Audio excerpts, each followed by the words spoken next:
Grande est ma joie de vous retrouver encore branchés sur l'étoile numérique. Bonsoir mesdames et messieurs et bienvenue à cette édition du journal. Au sommaire de ce journal, les villes de Lubumbashi, Likasi, Kasumbalesa et même la cité de Kipushi seront en confinement dès demain, jeudi 9 juillet, pour une période de 3 jours. Et au centre-ville de Lubumbashi, une vive tension a vécu dans la matinée de ce mercredi 8 juillet. Des militants se réclamant membres de l'UDPS ont manifesté leur colère suite à la mesure de confinement initiée par le gouvernement provincial. À suivre toujours dans ce journal, l'insécurité qui refait surface dans plusieurs quartiers de la commune de Katouba. Plusieurs biens de valeur ont été emportés dans la nuit du 7 au 8 juillet 2020. Des malfrats ont aussi emporté des importantes sommes d'argent. Une fois de plus, bienvenue à cette édition du journal. Je le disais tantôt au sommaire, les habitants de la commune Katouba n'ont pas passé une nuit du tout paisible. Des bandits à main armée ont cambriolé plusieurs maisons, emportant ainsi plusieurs biens, des valeurs et même de l'argent. Regardez.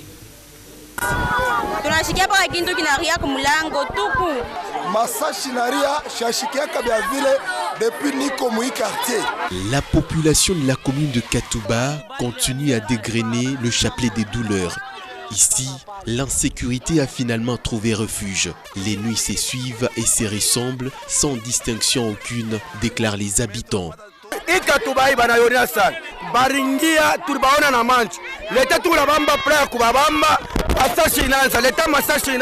Mufungule baningia munyumba bana pomona pa fenêtre bana batoto kiloko bana bapasha nani ekra ndio banatoka banapiga mabala banatoka banenda.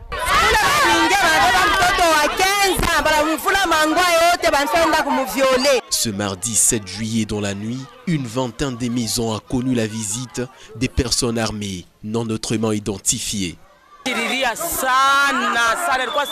Ilikuwa ni mambo, haikuwa sema ni nani, mais ilikuwa ni masashi. Mais Mungu huyo anasaidia hapa basoda murileta basasa. Nabo ni bantu wanafanya nguvu sana. L'espoir s'envole et laisse place au désespoir. La commune de Katouba traverse une période la plus instable de son temps, selon la majorité de sa population. Et vous le savez, les villes de Lubumbashi, Likasi, Kasumbalesa et la cité de Kipushi seront en confinement total déjà dès demain, jeudi 9 juillet 2020, à 24 heures de confinement de 3 jours. Il s'observe un engouement total dans différents marchés de la ville de Lubumbashi. Illustration avec le marché de la commune Kenya qui a vu le nombre de clients augmenter sensiblement. Ben Kaimbe était sur place. Chacune de ces femmes cherche à se payer ne fût-ce qu'un casier de tomates en marge du confinement à Lubumbashi. Plus l'heure avance, plus le nombre de clients augmente. Il faut se faufiler pour être servi. Monsieur Ngoy Betou, commerçant dans ce marché de la Kenya, estime qu'il est dans son bon jour. L'argent, il en a eu depuis les premières heures.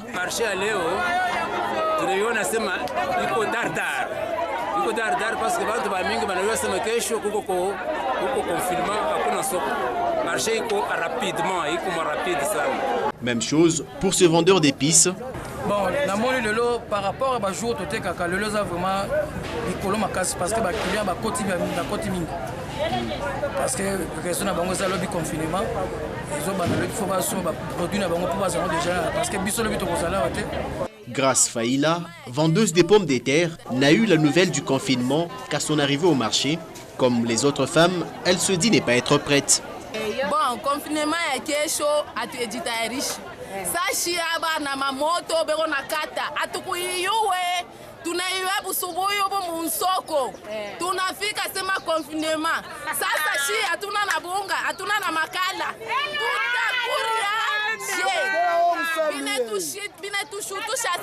Les 3 jours de confinement risquent d'être un calvaire pour plusieurs personnes, vu le retard avec lequel la nouvelle a été annoncée, estime une certaine opinion. Et quelques habitants de Lubumbashi trouvés dans les lieux de négoce et même ailleurs disent n'avoir pas eu suffisamment de temps pour se préparer. La mesure est certes saluée, seulement beaucoup souhaitent que le confinement soit annoncé un peu plus tôt pour permettre à tout le monde de faire sa provision. Suivons-les au micro de Ben Kaimbe. Information que tunapata banasema bakubwa ba mukini banasema confirma mu 3 jours ndio kueviter mamalali monde mzima. Preparation yetu iko hivi. Tunaona bantu wote mkomini, bantu wanajiprepare mu vyakula mkifika mu 3 jours kuke ba déconfiner. Bantu wote wanauza vyakula, hakuna makelele, hakuna fujo, hakuna bukonzi hata mmoja. Sasa hatukujiprepare. Hatuyue vile tutaviva. Mario, tomate la kwa 36000, tafaje, tavivra je 3 jours, taura nini? Tout le marché de la ville de Lubumbashi. Comment lorsque les gens vont vivre? Ça serait tellement difficile et catastrophique. Le marché, il faut le confinement. Il faut le confinement 3 jours. Vraiment, confinement, il y a quelque chose qui est surprise. Kwa shibote mbele ba motar mu cadre général. Parce que tunatumikia des semaines. Tunashinda kujiretrouver puisqu'on est tout surprendre mu katikati ya semaine. Hatuna tayari. Hatuna sisi tuna mamakuta mu manyumba. Ya hii confinement kama ni ya 3 jours. Chitu bato tutakuria je na batoto wetu. Tutaishi na boje. Mungina muna makuta. Batu wazieko. Laika tuna makazi hatuna nini tu bashokeri kushiku hii moya njoo tunakuria. Njoo tupate ya vyakula sasa watafunga je. Et à Kipushi, certaines femmes ont passé presque toute la journée de ce mercredi 8 juillet au robinet pour s'approvisionner en eau potable, déjà rare en temps normal. Il fallait remplir les bidons ainsi que d'autres récipients en marge de ces 3 jours de confinement pour la majorité de la population de cette cité frontalière. Ce confinement n'est pas bien vu pour diverses raisons. Pascal Mwangala et Louis Lumami ont fait les tours de certains marchés et même de certains quartiers de Kipushi. Bibi Kazadi est l'une de ces femmes qui ont investi de bonne heure le marché pour s'approvisionner en produits alimentaires. Une chance que beaucoup d'autres n'ont pas eue. À Kipushi, la majorité de la population vit au jour le jour. Ce énième confinement de cette cité serait de trop à en croire ses habitants. On est en train d'être pris à court à chaque fois qu'on doit annoncer les mesures de confinement. Comment voulez-vous que ces gens, déjà qui travaillent dans la lutte de cette pandémie, sont en train de se plaindre de 3 mois impayés? Nous, la pauvre population, à combien juste on sera beaucoup plus sacrifiés? S'il y a un programme de confinement, il faut quand même aviser la population. Pas nous surprendre la nuit en plus par la télévision. 3 jours, c'est beaucoup. Est-ce que tout le monde est à mesure de se gérer pendant 3 jours? Engouement timide dans presque tous les marchés peut-on voir ce mercredi 8 juillet 2020, veille du début du confinement de 72 heures. Au-delà de la nourriture, l'eau potable est une autre denrée rare. Les robinets privés et publics ont accueilli un nombre important de la population. Faire le plein des bidons et autres récipients pour éviter de manquer d'approvisionnement a constitué le gros des activités de ce mercredi 8 juillet pour la grande partie de la population de Kipushi. Certains ont même passé presque toute la journée au robinet pour avoir une quantité capable de couvrir les 3 jours de confinement. Alors que certains s'approvisionnent en denrées alimentaires pour préparer ces 3 jours de confinement, des manifestations ont eu lieu ce mercredi à Lubumbashi contre le confinement de cette ville. Des manifestants à moto, pour la majeure partie, ont sillonné quelques rues de Lubumbashi. Des militants se réclamant de l'Union pour la démocratie et le progrès social se sont accrochés avec ceux du Parti du Peuple pour la reconstruction et la démocratie. Des scènes de violence ont eu lieu sur l'avenue du 30 juin à quelques mètres du siège du PPRD. Comme je l'ai dit si haut, les militants de l'UDPS contestent contre la décision des autorités provinciales de confiner la ville de Lubumbashi pendant 3 jours, dont le jeudi 9 juillet prévu pour leur manifestation contre la désignation de Ronsard Malunda à la tête de la Commission électorale nationale indépendante. Et l'UDPS, quant à elle, reste ferme. Elle maintient sa marche de protestation contre la désignation de Ronsard Malunda à la tête de la CENI pour ce jeudi 9 juillet 2020. Suivez au micro de Gaylor Chamba le président Bruno Chibangu qui confirme la tenue de cette marche. Atupende sheye ma antivaleur hapana, ndio kazi yetu. Kama tuko mambo ya antivaleur, tuko opposition même contre le chef de l'État. Kama kuko mambo ya biakweli ya kuonekana, tuko en harmonie na chef de l'État na bantu bote. Yeye tunaomba combattant yetu yote ikuwa na makashne ipanda muvile, tuone namna ya kufanya marshi yetu. Tutabaonesha moya ya mwisho ande ori ya ile tukunaomba polisa nationale yetu inapashwa iprotege population. Aina polisa ya gouverneur de province, aina polisa ya bantu ya FCC, aina polisa ya n'importe qui, ni polisa ya l'État congolais, polisa ya peuple. Shi tutatoka munjia, alors bakuye batu protéger na pale tutaisha marche yetu ile problème iishe. Alors comme ça mambo ingini ni ya kufuata ule anadécrété ile confinement mu ile shiku anayua sema ni shiku ya marche déjà programmée depuis Kinshasa kuko bantu ya maparti politique ya kwachana. Une autre marche de contestation contre la désignation de Ronsard Malunda à la tête de la CENI a eu lieu à Goma. Des jeunes de l'Union pour la démocratie et le progrès social UDPS, Lucha et Filimbi ont, malgré l'interdiction, marché sur la ville. Ces jeunes sont descendus dans les rues de Goma, dans le Nord Kivu. Ils contestent, comme je l'ai dit, la désignation de Ronsard à la tête de la Commission électorale nationale indépendante. Et puis, vous le savez, l'honorable Moïse Katumbi Chapwe annonce une marche sur l'ensemble de la République démocratique du Congo, non au choix porté toujours à Ronsard Malunda. La présidence de la CENI, c'est le souci de l'ancien gouverneur du Grand Katanga qui invite toute la population à répondre à cette marche qui aura lieu lundi 13 juillet.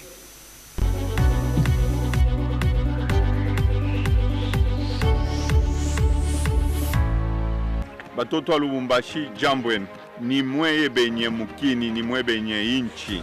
Batoto wa Lubumbashi hii mukini ni ya bakongole bote amwene kuichika mwenjo murikatalake le troisième faux penalty. Sasa wanafia kushanje system jo pale mine milomba mukue mingi tutatobola ile futubolo ile tone kama tacheza na nini parce que wanaanza kuchezea population. Leo muna kufa ma insécurité mateso inapita ba militaire présent wa CENI wa Bongo bale ba député mwe benye muripotaka muribayua bari nome bengine bakunome atutake ile mambo trop c'est trop tatembea pamoja na mweye. Il faut tonesha sema muangarie hakuna mtu ana titre de propriété. Titre de propriété ya Congo mujima ni ya bakongole bote. Maibantu bengine bana wasema inakuwa yavo. Jo ile mine milomba tukue mingi sana. Dire non kuile dictature, dire non kuile bougie. Muriwa bile barfaga bukulukulu ukataria bengine bashimame ma faux procès kufunga bantu bintu ya bulebule. Ile mine milomba ile loi yabo barilete ile loi ya mina kuile baiweke chini ya bitanda yabo kama ni muwese baitupe. Ule president wa CENI atutake tena mambo tunatafuta Kongo yende kumbele bantu banze kuria busubuhi midi mangaribi na bapate makaji. Leo bantu bote bashakuwa balofwa. Donc bantu banakuwa mamandia mumukini yabo bo benyewe. Donc ta marché na mwe tutakuwa na société civile, tutakuwa na bantu bote bale banapenda kuya, bale banapenda mukini yabo. Toneshe banduku ile shiku acha tulitu makaji yako bona autotuloko. Parce que kaji itakuwa kukumbele itakuwa mzuri sana. Mwangarie mwe benyewe kule tulitoka na mwe na leo eri kule tunafika tukwenda kweushi. Parce que ma élection haikuwe mzuri. Après banatafuta kurudisha wale bantu barifanya ile ma élection mubaya. Donc kama inakuwa ku marché ni souci. Muyua sema mwe bote mukuye ba mingi sana. Tonesha asema kweli batoto wa Lubumbashi, batoto wa Katanga, batoto wa Kongo bote abataki ile mabetizi ya vile. Aksanti Mungu amilinde.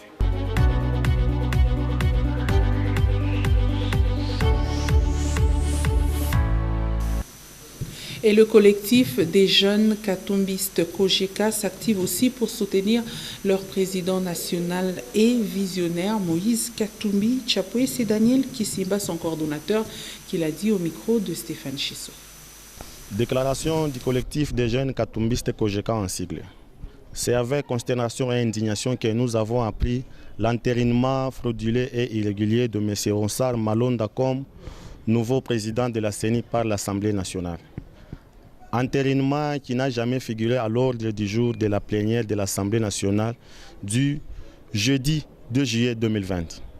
M. Ronsard Malonda est l'un des acteurs principaux de la couillade électorale de décembre 2018 dont les séquelles sont encore visibles dans l'arène politique et la société de notre pays. Aujourd'hui, nos institutions souffrent du manque de légitimité puisque la volonté du souverain premier dans les urnes n'était pas respectée. Craignant de revivre le même scénario des élections de décembre 2018 dont les stigmates sont encore perceptibles, le collectif des jeunes katumbistes appelle, dénonce et recommande ce qui suit. Kojeka dénonce cette attitude suicidaire et malicieuse du FCC à vouloir passer en force parce que, ayant une majorité fabriquée à l'Assemblée nationale, alerte l'opinion nationale et internationale sur cette tricherie préméditée par l'FCC pour les élections à venir. Kojeka recommande au président de la République, chef de l'État, au Sénat et à l'Assemblée nationale de mettre à l'écart tous ceux qui ont eu un rôle central dans les élections de décembre 2018 pour privilégier la paix sociale et la tranquillité des esprits. Kojeka recommande le retrait de cet entérinement frauduleux du moment où, dans sa correspondance numéro référence PCR PR SCC 5 ABL FAB 03 07 2020 BC5 du 3/7/2020. Le présidium de la plateforme de confession religieuse de la RDC a éclairé la lanterne de l'opinion tant nationale qu'internationale que M. Ronsard Malonda n'a jamais fait l'objet d'une quelconque émanation par les confessions religieuses. Kojeka demande à toute la population congolaise en général et ses membres en particulier à une forte mobilisation ce 13 juin 2020 pour barrer la route aux ennemis de la République en marchant pacifiquement afin de dénoncer cette conspiration du FCC. Que vive la République démocratique du Congo, que vive Moïse Katumbi, que vive Kojeka, je vous remercie. Et nous parlons à situation épidémiologique de la COVID-19 à présent. Le bulletin quotidien du comité multisectoriel de lutte contre la pandémie en RDC rapporte 77 nouveaux cas qui ont été confirmés pour la journée du mardi 7 juillet, dont 47 à Kinshasa, 27 au Nord Kivu, 2 au Ouélé et dans le Lualaba, un nouveau décès et 256 nouvelles personnes guéries ont été enregistrées. 14 provinces restent toujours touchées par la pandémie à coronavirus. Et la République démocratique du Congo, vous l'avez remarqué, enregistre plusieurs cas de guérison de la maladie à Covid-19. En une semaine, plus de 2000 personnes ont été déclarées guéries, des chiffres satisfaisants pour les personnes de l'équipe de riposte. Suivez. Un record battu par l'équipe de la lutte contre la pandémie à Covid-19 du 1er au 7 juillet 2020. La République démocratique du Congo a enregistré 2024 cas de guérison. Des chiffres satisfaisants pour le personnel de l'équipe de riposte. La prise de conscience collective et les recherches menées par la coordination de l'équipe de riposte chapeautée par Jean-Jacques Mouyembe sont à la base de cette victoire, a déclaré Yves Kilumba, médecin généraliste. Effectivement, parce que le but de l'équipe de riposte c'était quoi? D'éviter une propagation en masse, une propagation massive du Covid, et aussi et surtout d'éviter les décès.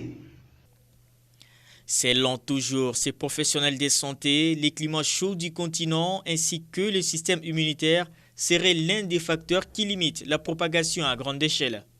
Vous allez voir que l'Afrique résiste beaucoup que l'Europe. Entre autres, vous avez vu l'exemple du Covid là-bas. Le respect des gestes barrières reste les armes les plus efficaces dans la lutte contre la Covid-19, a renchéri Yves Kilumba, médecin généraliste. Pour rappel, depuis le début de la pandémie déclarée le 10 mars 2020, 3492 personnes ont été déclarées guéries pour 7734 cas confirmés contre 184 décès. Et nous nous rendons à présent dans la capitale Kinshasa après l'audition du ministre du Développement rural à la plénière du mardi 7 juillet. Le président de la commission développement rural de l'Assemblée nationale, Christian Mwando Simba Kabulo, a relevé les préoccupations des zones rurales de la République démocratique du Congo. C'est notamment le manque d'eau, d'électricité et même des routes. Suivez-le dans cet extrait choisi pour vous par Guélor Chamba. Bon, la satisfaction, ce n'est pas moi qui dois l'exprimer. La satisfaction, c'est la plénière qui dira si, par rapport au rapport que nous allons transmettre, si nous sommes satisfaits ou pas. Mais en ce qui nous concerne, nous avons fait notre travail qui était de conduire en fait cette audition de manière à ce que tous les députés qui ont des préoccupations en matière de développement rural puissent les exprimer. Vous savez que l'Assemblée nationale, les députés sont très inquiets par rapport à ce qui se passe dans l'arrière-pays. Les routes sont en très mauvais état, il n'y a pas d'eau, il n'y a pas d'électricité en milieu rural. Et tout cela, il faudrait que ça puisse changer et notre commission a le devoir de le faire corriger. Le ministre nous a apporté les réponses à son niveau. C'est à nous de voir avec ces réponses s'il y aura des enquêtes à mener, s'il y aura des propositions, des améliorations à proposer à l'Assemblée nationale, nous le ferons. En tout état de cause, je pense que nous avons retenu que le ministre a dit que le budget des investissements pour le développement rural, à ce jour, l'exécution est de 0%. C'est quelque chose qui est très préoccupant pour l'arrière-pays et c'est quelque chose dont nous, en tant que députés, nous devons nous occuper et notre commission fera le rapport à la plénière qui prendra les dispositions idoines. Et la reprise des cours pourrait intervenir entre le 20 et le 21 juillet de cette année. L'annonce a été faite par Jean-Marie Magobo, secrétaire général à l'enseignement primaire, secondaire et technique. C'était hier après la réunion avec le ministre de l'EPST et l'équipe de lutte contre la Covid-19. Selon le secrétaire général, cette reprise devra être faite dans le strict respect des mesures barrières édictées par le gouvernement de la République. Enfin, la cité de Kipushi est servie en carnet d'exercice pour les élèves du primaire et du secondaire. Mardi 7 juillet 2020, l'Institut Mungoti a procédé à la distribution de ces carnets. Stéphanie Safi et Louis Loumami étaient sur place. Depuis la remise de carnets d'exercice dans les écoles congolaises il y a plus d'un mois, ce n'est que ce mardi 7 juillet 2020 que ces carnets sont distribués à l'Institut Mungoti dans la cité minière de Kipushi. Visiblement à voir la joie de parents et élèves, ceci était très attendu et ils sont le premier pour toute la cité. On est un peu surpris, mais ça nous montre quand même que c'est quand même positif. Les enfants ne vont pas rester à la maison à ne rien faire, ils vont quand même s'exercer et continuer avec leur programme scolaire. Nous sommes bien contents parce qu'on était distraits à la maison. De temps en temps, nous allons commencer à travailler et la distraction est terminée. Michael, élève à Mungoti, une fois en possession du carnet, a tout de suite feuilleté. Le livre qu'on nous a donné électronique, il y a tous les exercices de tous les cours. Il y a la mathématique, il y a la physique, il y a le français, il y a tous les cours. Il est à signaler que ces exercices sous format électronique sont remis gratuitement aux parents ou aux élèves qui possèdent une clé USB, mais pour ceux qui préfèrent les carnets d'exercices déjà imprimés, l'école leur a soumis au paiement d'un montant avant l'acquisition de carnets. Et cet événement qui sort un peu de l'ordinaire à la commune de la Kampemba, une famille s'est soulevée après le décès d'un de leurs membres qui serait tamponné par un véhicule de la police nationale congolaise qui effectuait la patrouille dans cette entité. Pour les membres de cette famille, les circonstances de cette mort paraissaient incompréhensibles. Plus de détails avec Guélor Chamba. Ils sont devant le bureau communal de Kampemba pour manifester et appeler justice suite à la mort de leurs membres des familles. Colère sur les visages, les circonstances de la mort de leurs frères sont jusque-là floues. Kampemba, banaua ou garçon anacha batoto de. Baba batoto de. Alikuwa na 4 millions de francs congolais. Selon eux, la mort de leur frère Kalugia est incompréhensible.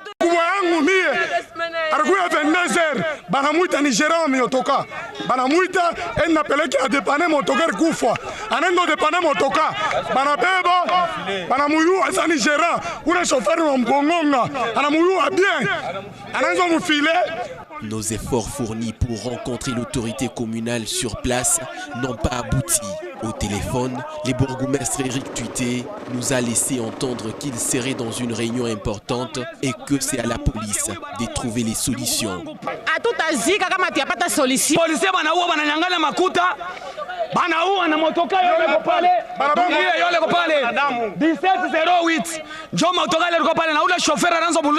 Dans l'entretemps, la famille victime continue à réclamer que la justice soit faite.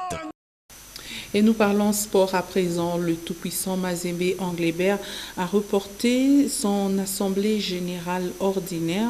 Selon une lettre adressée au président de la commission de la Ligue nationale de football à Kinshasa, ce report est dû à l'annonce par les autorités provinciales décrétant un confinement général dans la ville de Lubumbashi à partir du jeudi, même date qui était fixée pour la tenue de cette assemblée. Ainsi, devant cette évidence, ces assises sont reportées à une date ultérieure.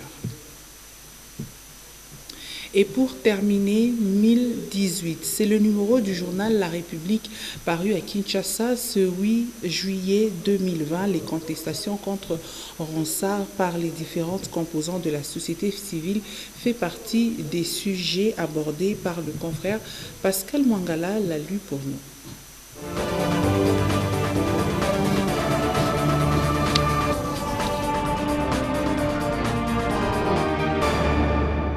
Bienvenue à tous à votre lu pour vous sur votre chaîne.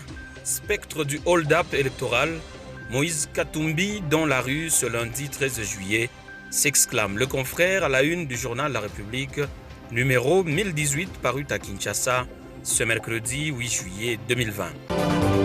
Les 4 leaders de la coalition Lamuka ont signé un communiqué ce mardi 7 juillet 2020 pour demander au peuple congolais de manifester pacifiquement dans le respect des gestes barrières ce lundi 13 juillet 2020.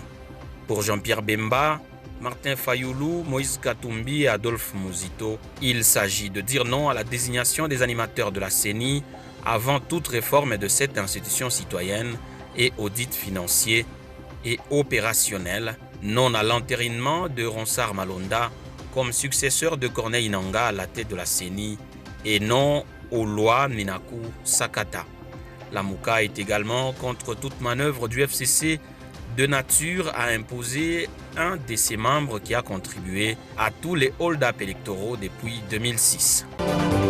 Sur la même page et sur la même famille politique, le confrère titre encore Lamuka face aux échéances électorales de 2023, Martin Fayoulou sur les traces de Katumbi.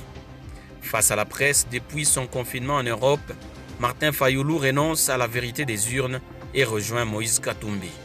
L'homme sage peut trébucher, voire tomber, mais il ne reste pas couché pour autant. Il prend toujours le courage de se relever, d'épousseter ses habits et de poursuivre sa route.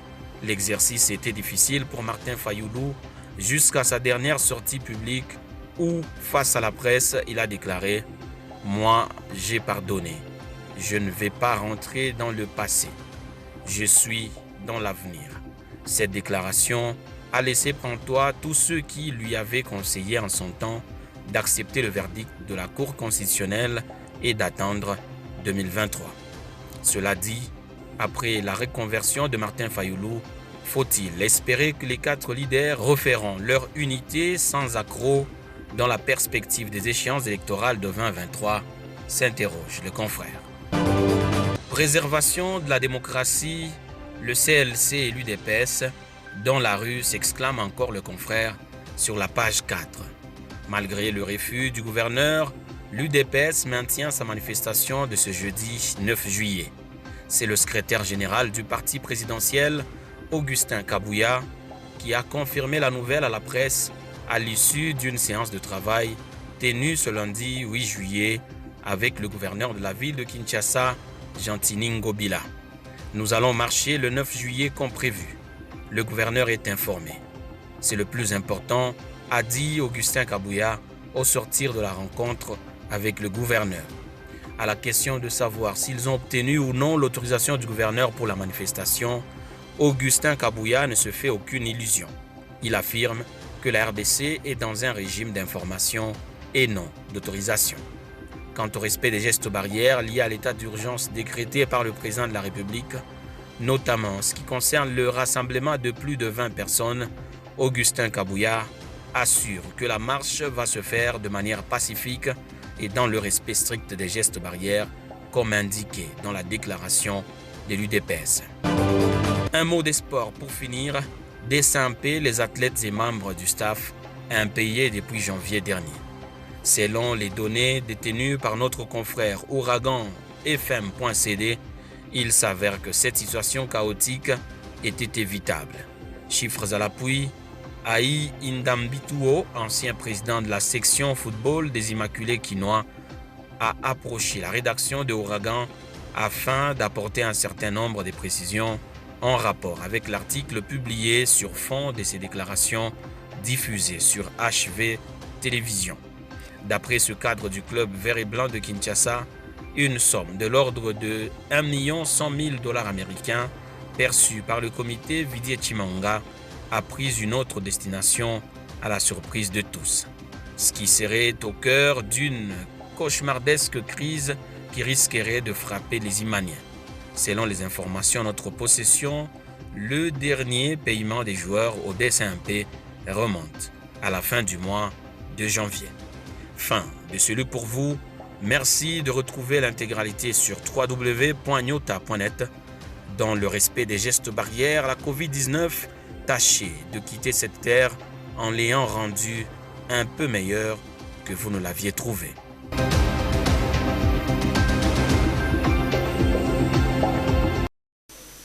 Et nous allons rendre meilleure cette terre comme nous l'avons trouvée, puisque nous l'avons trouvée en respectant les mesures barrières de Covid-19 pendant ces 3 jours et en restant à la maison. C'est également la fin de cette édition du journal. Merci, mesdames et messieurs, de nous avoir suivis. Mon souhait, celui de vous retrouver encore demain à la même heure.